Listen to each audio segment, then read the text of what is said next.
So yeah, Dane, in summary, I don't think Michael Jackson did it. What did he not do? All I'm saying is that maybe, just maybe, when you've had all the sexual encounters that you could ever possibly imagine by the age of 10, by the age of 50, you're not just that interested in... Maybe you just want to have a sleepover with your boys. And maybe boys that you're not even that close to. Maybe some other people's boys. That's all I'm saying. I personally, I don't want to engage in this conversation any longer than that. Oh. So I'm going to deflect over to me, just which saying. You probably just noticed there just a couple times. We're shooting this rather late because guess what? Captain Dipshit over here has the hiccups that he can't seem to get rid of. Actually, he's gotten rid of them twice tonight. That's cute. Gotten rid of them twice tonight, and they keep coming back. So for future reference, when you see that bullshit online about here's this, you can get rid of them with that and that, nothing works. Okay, it worked for like 20 minutes. Lemons worked for like 20 minutes. Drinking water upside down worked for like a half an hour. It worked for half your life, pretty much. And then sucking on a lemon for a little bit worked for. He's a man. Minutes. He didn't suck on it. He bit down on the rind and went. I sensually. Oh, lemon, you're so big. Anyway, this is gonna be a fun episode. So with all that being said, excuse my computer. Excuse David's computer. We have the sound on for a reason. We're gonna play some clips for you later in the show.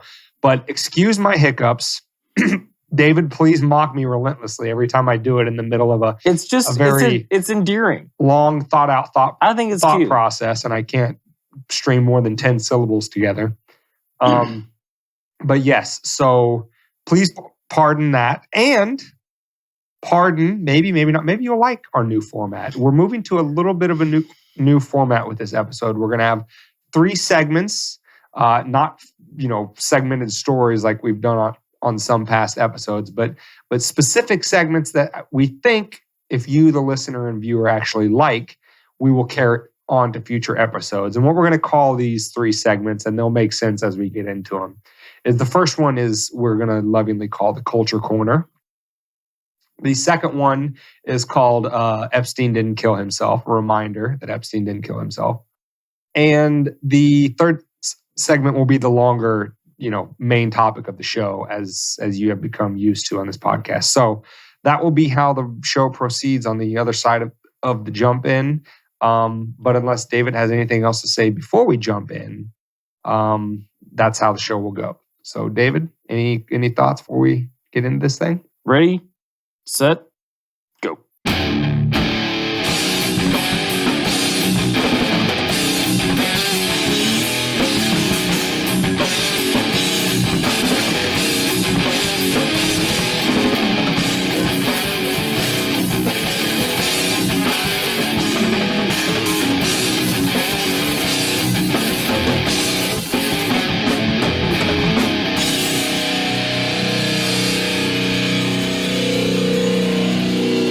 Welcome to Weapons of Human Destruction Podcast, episode 97, which can be found at wmdpodcast.com/97. You can find us on any podcast catcher, not a double podcast catcher, just a regular podcast catcher.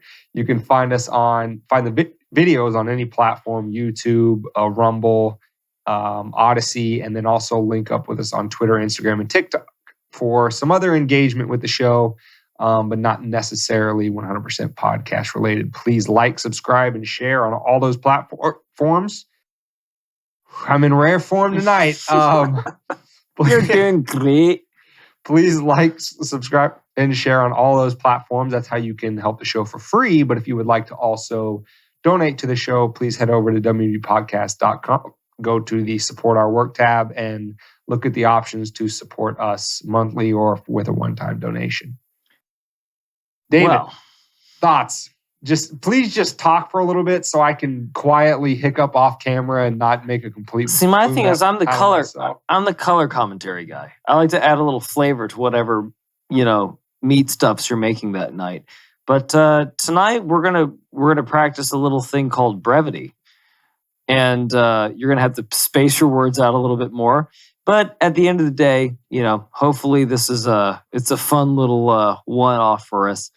and we're going to have a little fun with the new format. How about that? Yeah, I'm going to time my hiccups by only speaking in 5 to 7 second sound And then when you feel it coming on, before- just go.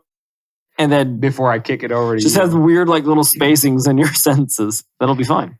So as we alluded to in the before the jump in, the first segment for tonight's show is the Culture Corner.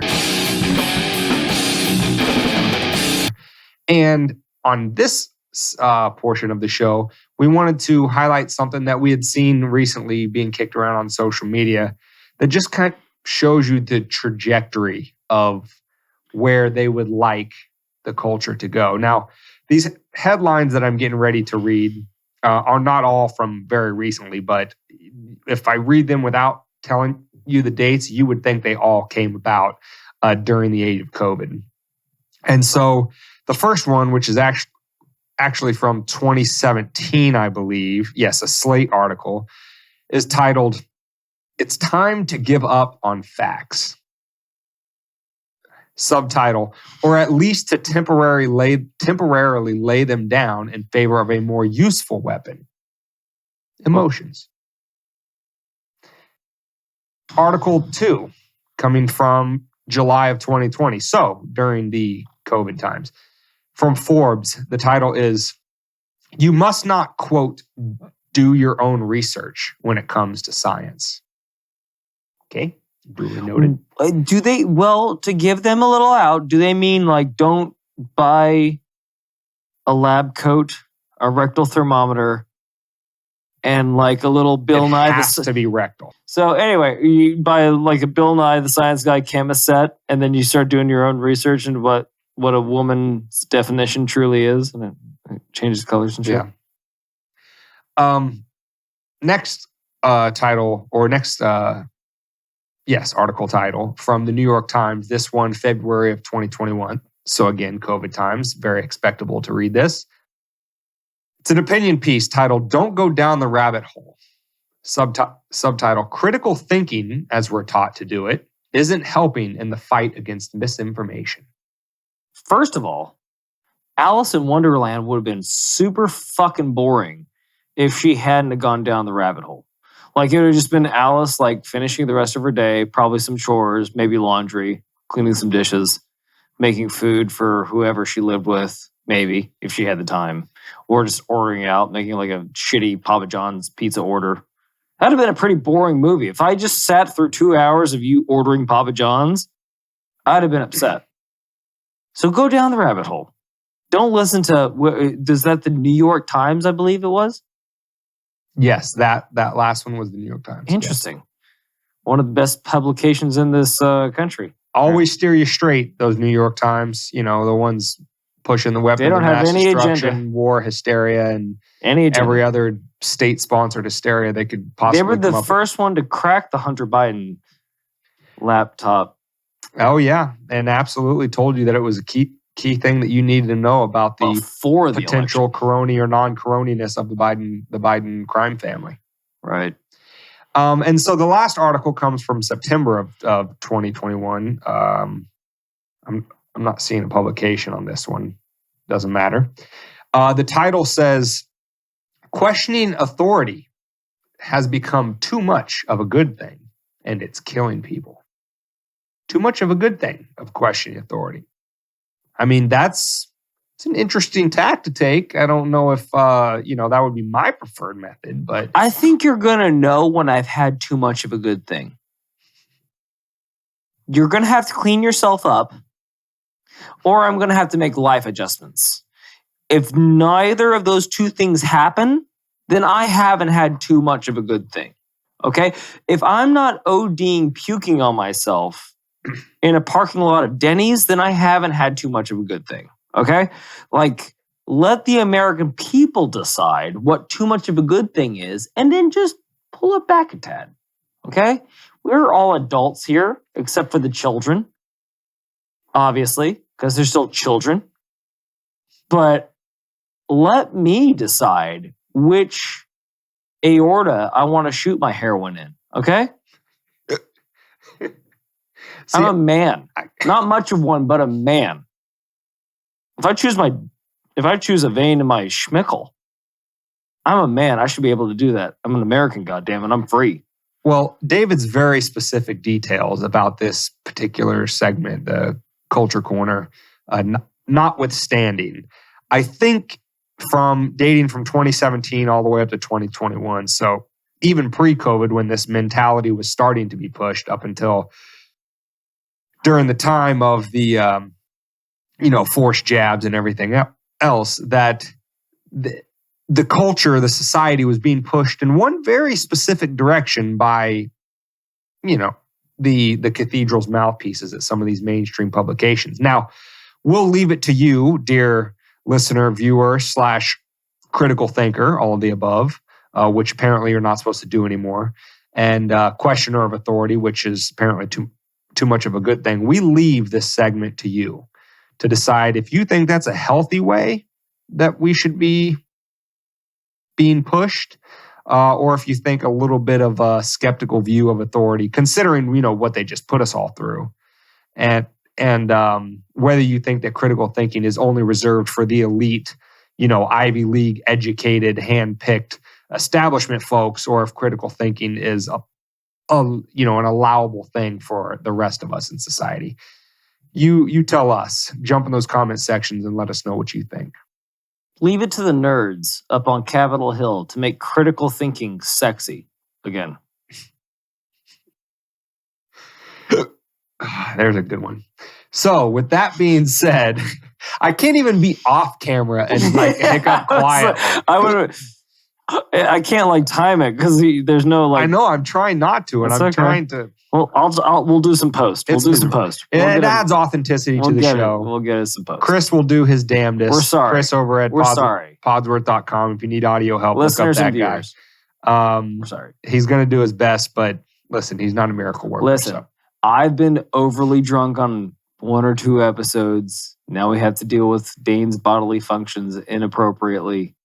Well, and that's the other thing about these hiccups. You got me started. I'm doing it. Is this another segment? Do we have to introduce another segment? No, right we're here? not. Dane rants. This is Dane rants. Is this next segment? Dane rants is the name of this fucking what podcast. Really grinds my gears.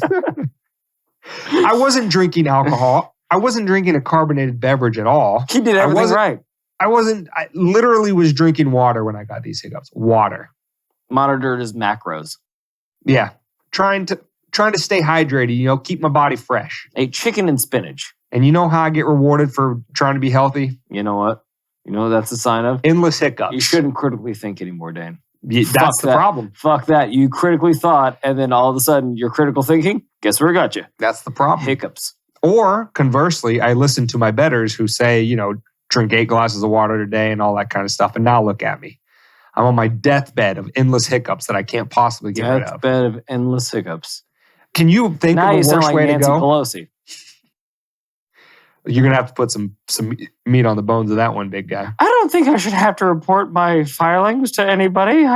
I'm just an American citizen that doesn't know any more than other people, even though I'm outperforming the top fucking 3 goddamn hedge brokers in New York City with my financial plans. But it just seems like you're just hiding behind something. You're making, you're poo-pooing something that's, I guess you would be to the opposite of Nancy Pelosi. I retract my statement, but I just how dare you? I just want to bring that up again. How dare you? She's doing even jokingly put me in the same shit that any category. That's she similar. Must be critically thinking because God damn it, she is cracking on them numbers. Anyway, let me rephrase. Her DUI convicted husband is cracking down on those numbers. Yeah. So moving on to the next segment, the Epstein didn't kill himself segment. And that's our fun little way of saying that we're going to remind you periodically of situations where the government has proven to be either an outright liar, has been working directly against your interests while saying that they were working in favor of your interests, or in just any other way that you can possibly think of acting nefariously, untrustworthy, et cetera, et cetera. Now, we know that this happens all the time, but in very specific cases, sometimes that tie to the main show of the podcast and sometimes not, we will hit you with some knowledge that you can, whip out on your friends at a party the next time they say, well, the government would never do X. You're going to have the ammo thanks to weapons of meme destruction. Because what would we be as weapons of meme destruction if not giving you the ammo to destroy memes? We are going to mushroom stamp your forehead with some truth. Okay? David, that's trending very closely to sexual assault. And on that subject, we are moving into the topic. Not if it's no spelled Y-E-S. So in today's Epstein didn't kill himself section, we are talking this narrative of always trust the government to protect you. Now, this might be more prescient than other times, especially because that's exactly what the gun grabbers are claiming. You know what I like that? You know what I like about you? Just to slide in there? What? Even under your duress, you can still pull out words like prescient. Yeah. Okay. I just got to make sure I don't do it when, hiccup time comes. No excuses. That's right. Good chance. The words are tough enough when I'm, not hiccuping. Yeah. Leave it. Which you just did. I know. Anyway. Bless you. Thank you. Anyway, so the narrative of the gun grabbers is, what do you need a gun for? The police will always protect you.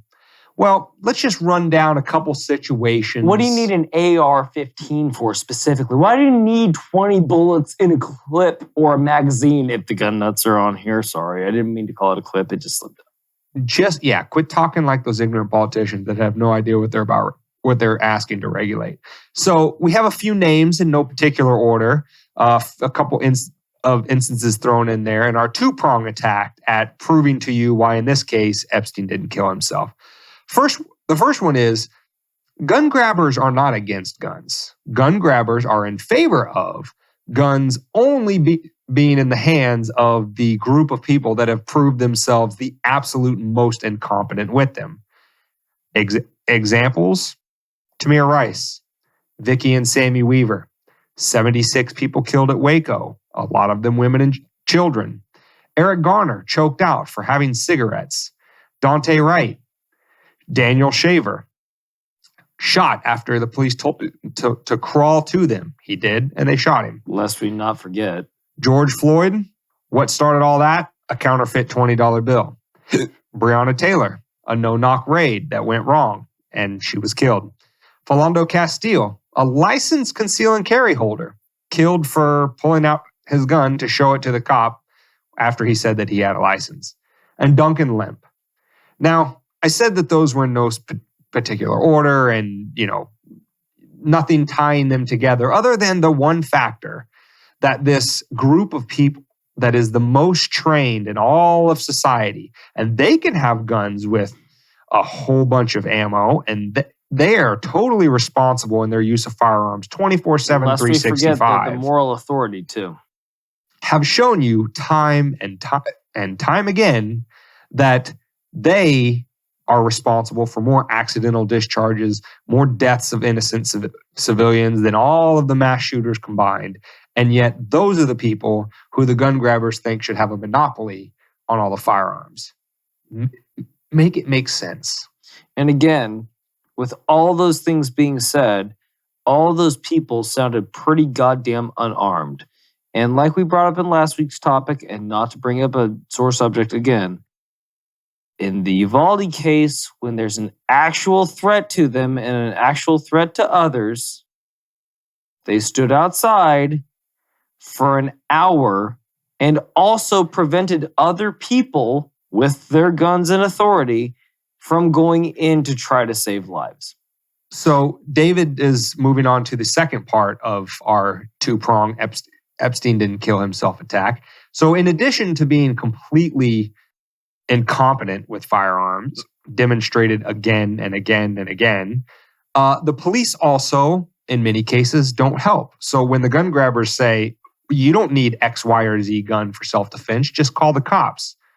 Well, two examples, Marjorie Stoneman Douglas a few years ago here in Florida, and Uvalde just the other day.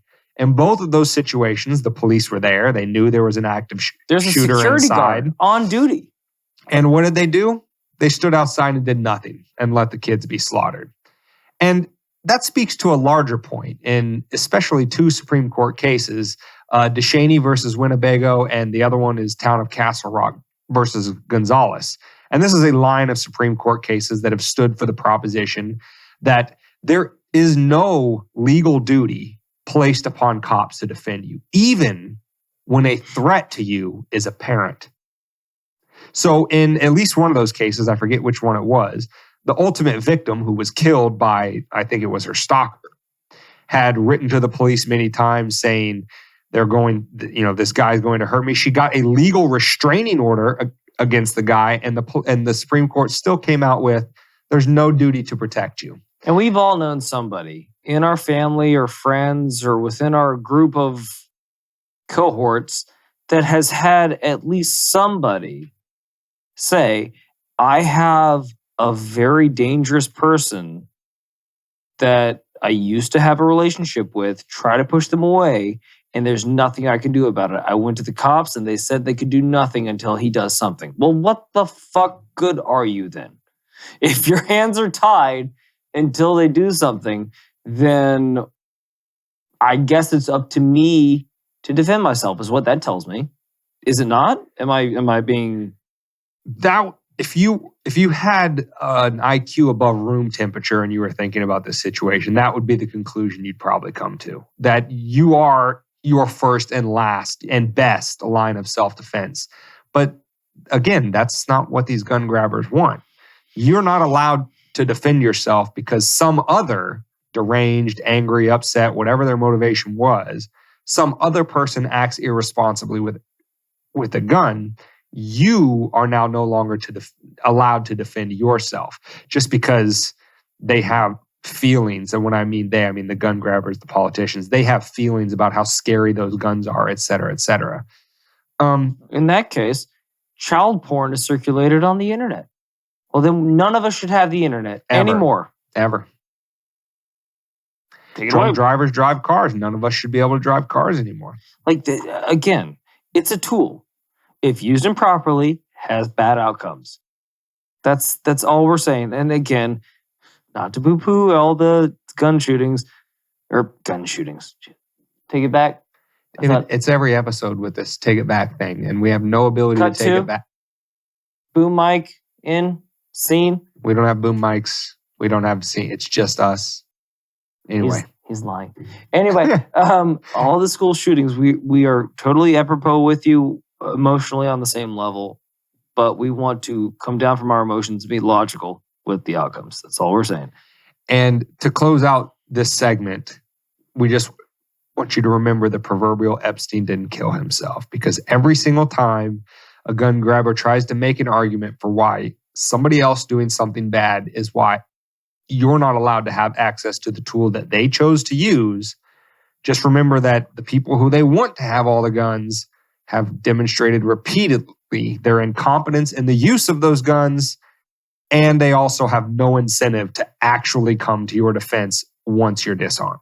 And if I can cherry on top that one, the government's always, by the way, we gave them all of our information, gave them access to our phones, our emails, our texts, every form of communication, everything about us, we give them access to, and they know us through in and through out. We give them all that information. We give away all our freedoms for a little inkling of safety after 9/11. And they are nowhere to be found to prevent it. And during the crisis, they're nowhere to be found. In fact, if they are to be found, they're usually fucking up the crisis within the crisis.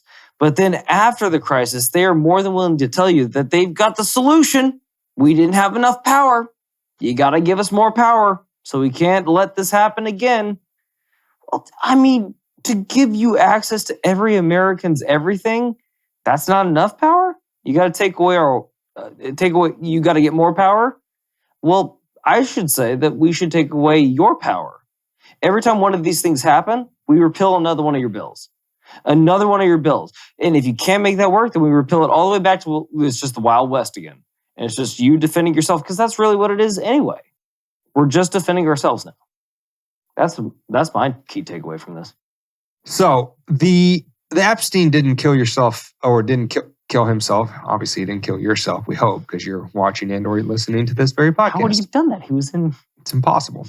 Impossible. Actually ties in nicely with the main topic of the show, which we're moving into now. The main topic, if I could summarize it in a quick, non-hiccup laden, pithy quote, it is, when they say that they're not coming for your guns, don't believe them. I almost made it. I hiccuped on them. It's okay. They might have heard it. Might have heard that one. They definitely heard that one. And so what we have here lined up for you is a series of clips that we're going to play to just show you how bullshit that line is when they say, oh, well, we're not coming. We're only coming for assault rifles, or we're only coming for weapons of war, or we're only coming for high capacity magazines, or we're only coming. Like, they always want to say that we're not coming for your guns. We're not coming for your guns. Well, some recent commentary from that side of the political spectrum, both in the United States and out, is calling absolute bullshit on that. So we're going to play you some of those clips, and then we're going to have thoughts afterwards. So the first one comes to us from Whoopi Goldberg on The View. You know, that mental and moral titan over there, Whoopi Goldberg, who everybody should get all of their marching orders and talking points from. She had this to say about whether or not they want to come for your gun. Finger on the pulse of America, by the way. They're going to come for those AR-15s, and you better get ready to give them up, because this is America. They're going to come for those AR-15s, and you better get ready to give them up, says Whoopi. David, thoughts? First of all, I don't know where you stand with Whoopi Goldberg. I obviously prefer Sister Act 2 to Sister Act 1, but I base my life loosely upon her works and her ideology. But definitely what I want to do is get my cues as a regular American citizen that has to deal with, going to the supermarket, brushing my own teeth, doing my own laundry, cooking my own food, buying my own food, doing all these things, like driving my own car to and from places. You're taking your cues from a woman on a program called The View, which, if I can be a little colorful with this distinction, is just a bunch of women squawking at each other and agreeing with each other. It's just an opinion piece. It's an opinion show. Her opinion is that we are coming for your guns. Cool, Whoopi. Come for them. Good luck. We're not just going to, you know what? I didn't like this thing anyway. Go ahead and take it. Good luck. Because we have... And one thing I wanted you to note about her comment there was, she said they are going to come. And this is the hallmark of the spineless, limp-wristed people on that side of this topic, but usually on that side of the entire political spectrum, is they are total and complete fucking cowards, right? Because they talk this big game and they have their emotional rants and they're angry and they want to do something, but it's always they. It's always somebody else sent to do their dirty work. And guess who's sent to do their dirty work? The government. Right? It's that one institution in society that we say all the time has a monopoly on violence. It's the one institution in society that can incompetently discharge firearms at a regular basis and nobody bats an eye. It's the one institution in society who, rather than protecting you, which the courts have now said has no duty to protect you, can actually murder you in the streets, filmed by 15 people, and nothing happens except maybe a few small business owners in that town's houses get burned down. That's the institution she wants to send after. That institution which all morality, justice, fairness, and equality flows from, that institution which is never susceptible to corruption or anything like that, that institution which can get away with all of that, no questions asked. That's who she wants to send to your door. It's not her. She doesn't have the courage to go knock on your door and take your gun away. She doesn't have the courage to have a reasonable, rational discussion with you about it. She's got a platform. It's all emotional appeals, and they're going to come take it from you. She's got a platform that you don't have, and she can speak louder than you can.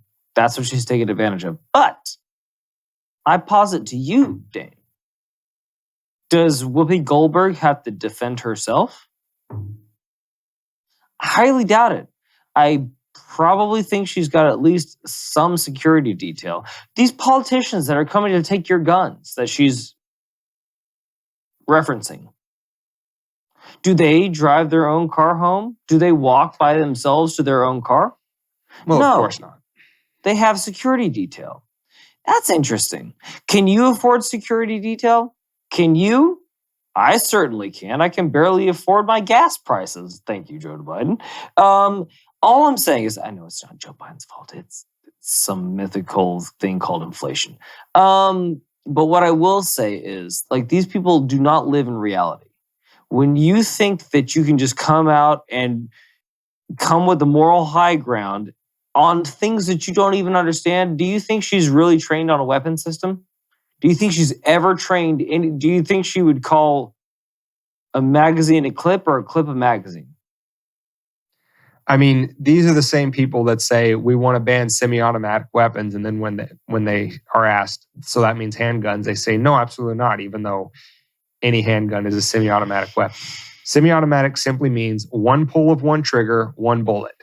If you have 8 bullets in a handgun, just a regular old handgun, and you pull the trigger 8 times, you get 8 bullets, that's a semi-automatic weapon. So these people don't even understand what they're trying to regulate at the most basic fundamental level.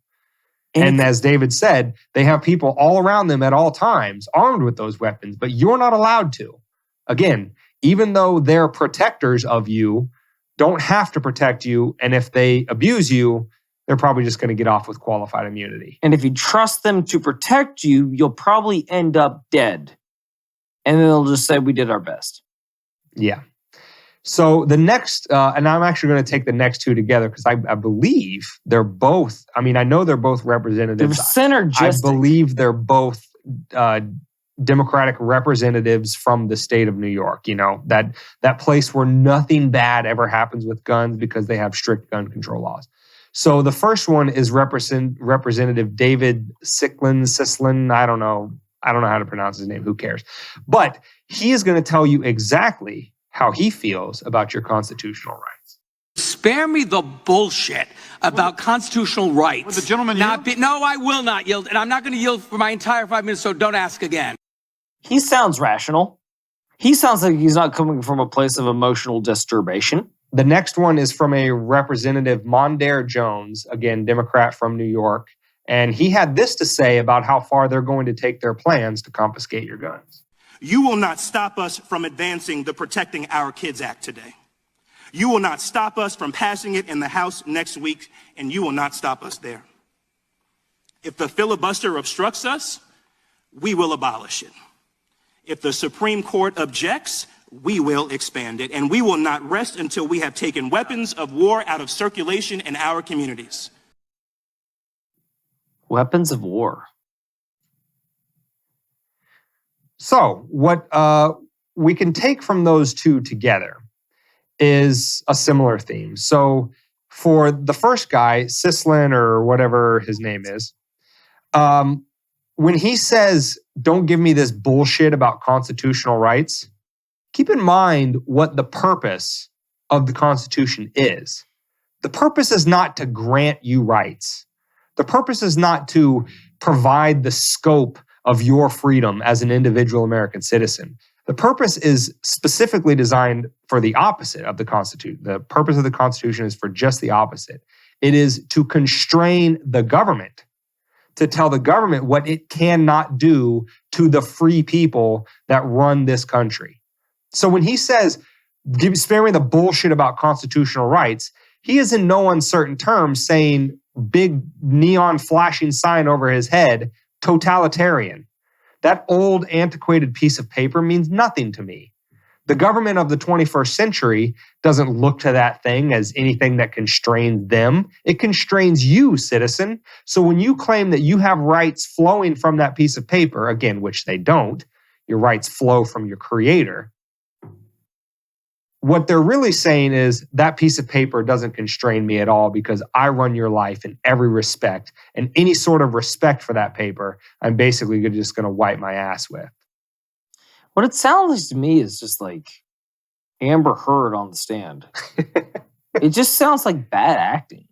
It sounds like they're so like involved with their role as having a D next to their name, so they have to be the moral high ground and just virulently stand up for those that can't stand up for themselves. Meanwhile, before taking a step back from what you say and looking at it from 35,000 feet and realizing that you are actually hurting the common person by saying what you're about to say, by making this an emotional argument, by taking logic and reason out of it, you've now hurt the same people that are being emboldened by you saying what you're saying right now.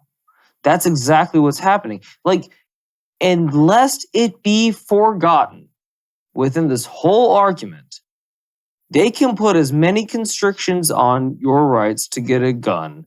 They can remove certain guns from your ability to acquire them legally. But you know what they're not doing, Dane? They're not preventing criminals from getting their hands on those same weapon systems that you are now not legally. Well, that you're now a criminal for trying to get yourself. Right. And you know who doesn't give a fuck about restrictions? Criminals. They don't give a fuck what you're saying. Like, within this, I'm not going to get too down the rabbit hole. Yeah, all we got I'm more saying clips is, to play. yeah, we got a couple more. Actually, we got one more, but it's... Yeah, but we haven't even talked about Mondaire yet. So Mondaire, he's actually, I mean, several of them have, but I just saw a clip the other day of him specifically, what I referenced earlier, about a politician saying that handguns are not semi-automatic guns, which, yes, they are. Yeah, that was him who thought that, and he had the impassioned plea that we don't give a shit what the rules are. And again, this is his layman's terms, what he said, because he did two things in there. He said, if the filibuster stops us, we're just going to get rid of it. And if the Supreme Court tries to stop us, we're going to pack it.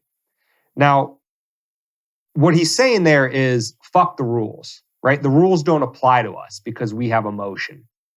And not only do the rules not apply to them, in a very proverbial pigeon on a chessboard kind of way.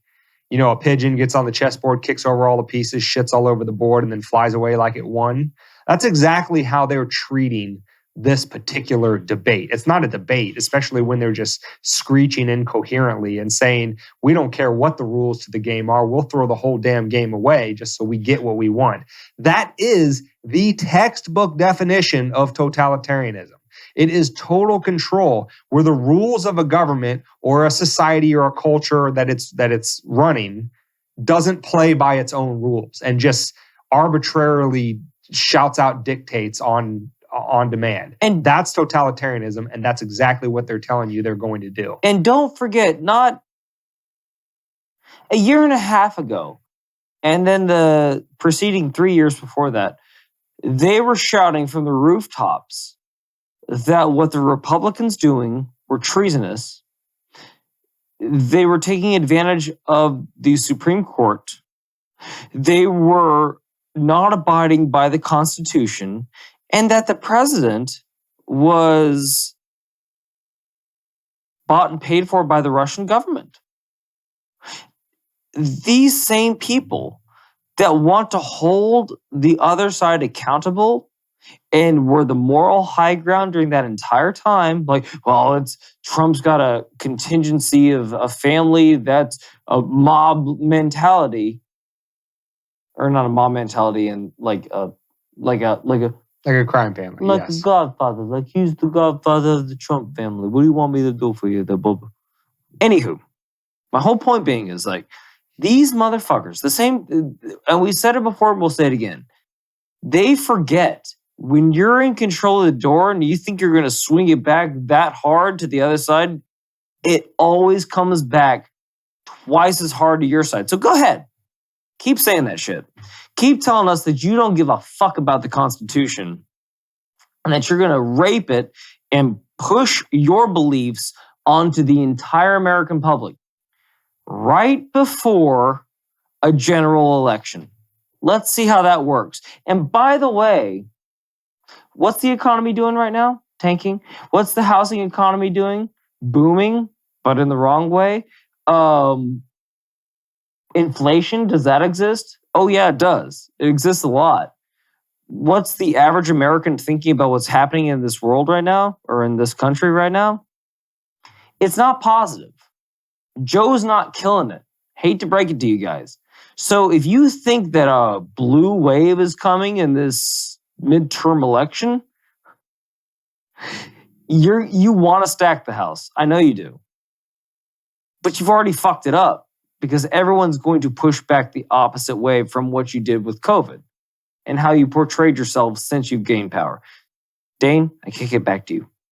And keep in mind that these people who have shown you, without mincing many words, how totalitarian they want to be, these are the same people who over the last 2 years wanted to subject you to second-class citizenry for making a different medical decision.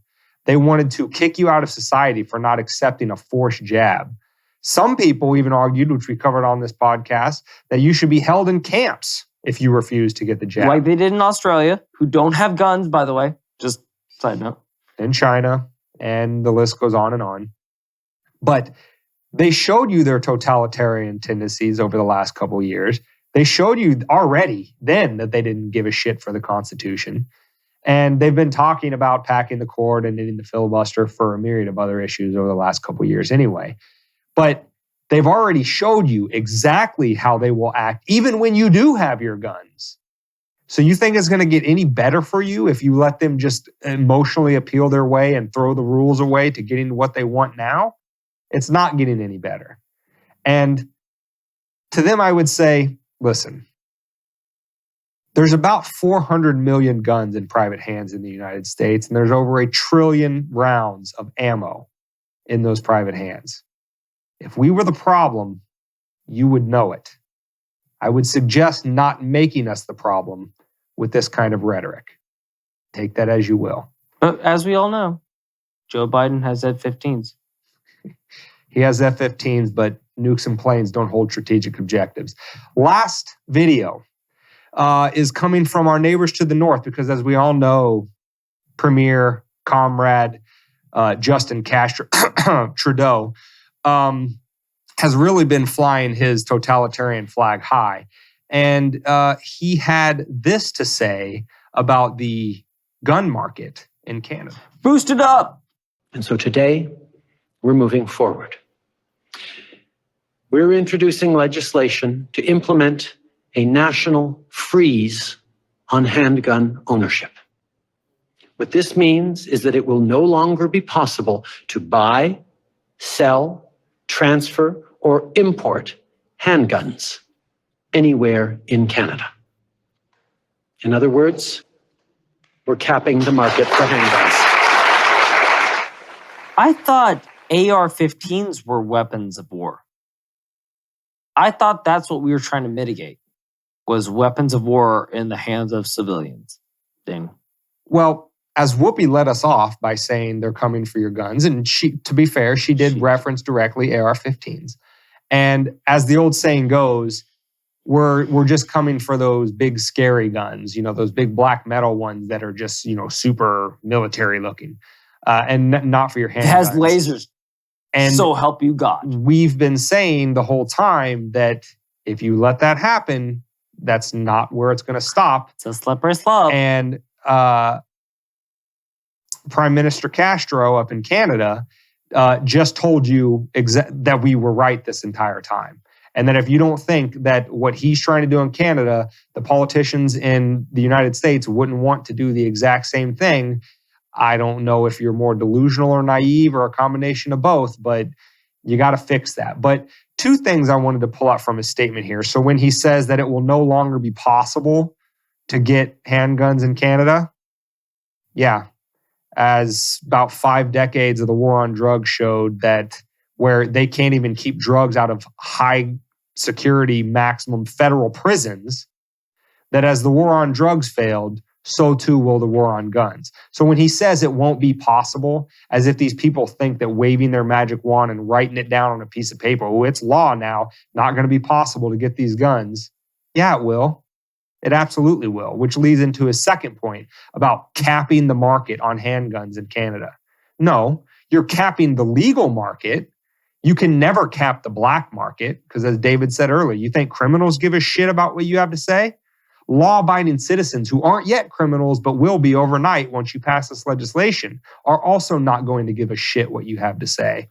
So you're not capping the market on handguns. You're capping the legal above ground white market, and you're pushing it all underground. And if you think that's going to lead to less gun ownership, less gun violence, et cetera, again, you're either supremely idiotic in light of every time something gets banned, it's never actually banned, or, as we say, you're just a totalitarian piece of shit who is just going to get your way no matter what. And you don't care if you turn everybody into criminals because chances are you probably want to line them all up in front of a ditch or in front of a wall anyway, like your dad's regime in Cuba, or like all of the rest of the totalitarian regimes that first disarmed their population before they lined them up in front of the trenches.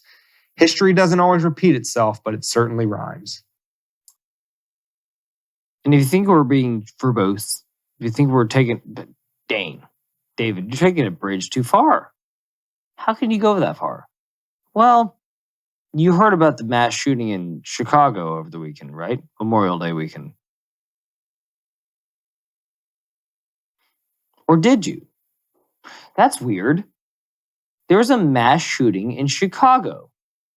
40 people shot, 7 killed. I'm sorry, Dane. What line of the aisle does Chicago, and more importantly Illinois, fall on? Heavy gun control. Yeah, they like their some of the strictest in this land. So all that rhetoric about last week when they were saying Massachusetts, you have to have a character reference. You have to talk to police. You have to do this, that, the other. And they have low gun violence. Well, you know who also has low gun violence? Texas. Because everyone's walking around with a fucking gun. You don't want to pull your gun out because he'll pull a big one out. Oh, wait. If his bigger gun is an AR-15. Unless the police literally prevent legal gun owners from going in and stopping an active shooter, like, I don't know, they did in Uvalde. But, maybe once, one time that we could say. But all I'm saying is, like, there's more to it than just... Because to give up your own weaponry is the last form of compliance. We gave up our lives. Don't forget, we gave up our lives for 2 years. It's supposed to be 2 weeks. Bless you. God dang. Coughs, sneezes, hiccups, everything in between. Hiccups are gone, by the way. Hiccups are gone, by the way. I wasn't gonna say it, but I am gonna write WebMD and I'm gonna add to their list of potential cures. Is get irate enough about something that the hiccups just go away. Because yes, you are right. I was gonna say something about I didn't want to jinx it before the end of the episode, but we're closing it up. So well, now I don't want to stop talking. But I've said everything I needed to say. Shit. Well, here we are. But anyway, like, that's the last form of compliance. If you give up your weaponry to your government, that is when they know you are bought, paid for, and sold. They've already taken our educational system. They've already taken our lives. They've enslaved us in debt with our own monetary system. And now you want to give them the last bastion of fight that you have against them. It's not so far removed from what they're saying about critical thinking. They don't want you to think for yourself anymore. Just hand yourself over to Big Daddy, government, and we will take care of everything for you, even though we'll make you feel that way. We absolutely won't do it. Even though we have no duty to actually take care of you. Exactly. So it's the last form of compliance. And once you comply there, they know they have you. That's where this whole lies. That's the name of the game. So, and not to be too tinfoil hatty and too conspiratorial, but where else do you go from it? They can commit all the fraud, all the gambling, all the adultery that they want up on Capitol Hill. But if a regular person does it, now you're a member of the judicial system, and you're a number. And it's sickening to me. And here's the final thought to really tie it in with a theme that pervades a lot of our episodes. And it applies here just as equally as it does in situations of economics or housing policy or whatever the case may be. is that human beings respond to incentives. Yes, even criminals. Yes, even totalitarians, et cetera, et cetera. And here's the incentive that is always the case from the micro of gun control to the macro. In the micro situation, look at where all of these mass shootings and terrible events occur. They happen in usually high gun control situations and mostly in specific gun-free zones. So whether it be movie theaters, schools, etc., the evildoer goes to a place where he knows that none of his victims can shoot back. That's the micro. The incentive he's responding to is, I want to create carnage, and in order for me to create the most carnage, I need to make sure that I don't get stopped prematurely. And the safest place to do that is in a gun-free zone. That's the micro. The macro is every totalitarian regime in human history. The reason why the first thing they do is to disarm the population is for the same reason that the mass shooter goes into the gun-free zone. They know that they have to have a disarmed population if they want to carry out all of the rest of their totalitarian designs. And that's exactly what happens. They take the guns and then they line them up in front of the trenches. So whether it be the micro situation of a school shooting or the macro situation of a nation where millions of people can be exterminated by their own government, it always starts with disarming the population. Human beings and incentives. I would urge those who want to take those guns away to look at the incentives and what they're actually going to cause with their pie in the sky, my feelings are more important than your facts arguments. Because that's the path that they're taking us down. Critical thinking. And you're not allowed to do that anymore. All right? Because it's costing fucking lives. That's what the Culture Corner taught us. God damn it. Didn't you listen to the Culture Corner? Gee, don't question authority and don't think for yourself, damn it. We'll do the thinking for you. You know that knock-knock joke that Dwight Schrute called a long time ago? No. It goes a little something like this. Knock, knock. Who's there? KGB. KGB? They will ask the questions. What the hell was that? That's how it works. Like, you don't get to ask the questions. They'll ask the questions and decide what the truth is for you. Like, that's where we're heading. If you think these are all just, I'll give away my AR-15. I'll still have my pistol. It's fine. I'll be able to defend my home. Then, okay, tomorrow then you'll be like, all right, I'll give away my firstborn. He was my favorite, but it's whatever. He has to go serve in a war and get blown up for a fucking country that I don't even know how to pronounce its name. But apparently it's really important for our freedom in this country. And, or option B, they get captured and forgotten, not unlike our family history. But definitely just keep trusting your government to do the right thing because they've always done that through and throughout. And I'd like to close this episode and leave you with a quote from Alexander Solzhenitsyn, who wrote The Gulag Archipelago, about the Russian labor camps. And Your intellectualism makes me sick, but go ahead. And was actually run out of Russia for his writings, which were obviously critical of the totalitarian regime there. So I figured it fitting to leave with a quote from him, somebody who actually lived what we are warning about for the United States. And the quote says, "How we burned in the prison camps, later thinking, what would things have been like if every police operative, when he went out at a night to make an arrest, had been uncertain whether he would return alive?